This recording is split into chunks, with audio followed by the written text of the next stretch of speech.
Susanna Reid pays emotional to Paul O'Grady. Susanna Reid paid a teary tribute to Paul O'Grady on Good Morning Britain. Co-hosting the breakfast show with Martin Lewis, Reid looked tearful as she discussed the news of the comedian and broadcaster's sudden death at the age of 67. Reid said, "We're going to remember Paul O'Grady throughout the morning, of course." Before Lewis added the thing about Paul, "And I hope people forgive me for saying this. You don't know whether to smile or be sad right now. I'm torn between those two emotions because he was such a funny man, and when you think about him it makes you smile. He was funny, and then you remember he's gone." Double quote. Reid continued, "You can acknowledge the humor and the love and compassion that he brought at the same time, as we mourn his loss, far too early." Double quote.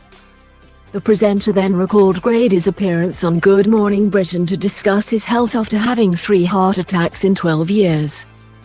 Reid said, "We interviewed him on the sofa about having a heart attack, cardiac arrest and leaving it before telling a doctor. Almost like he didn't want to bother anybody about it."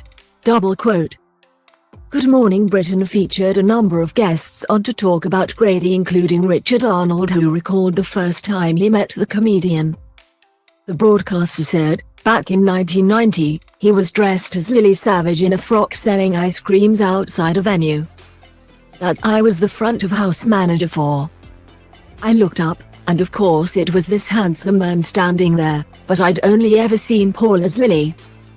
I think it's impossible to overestimate what a trailblazer he was." Double quote. The former Blind Date host has also been remembered by a number of other stars, including Elton John, Russell T Davies and the royal family.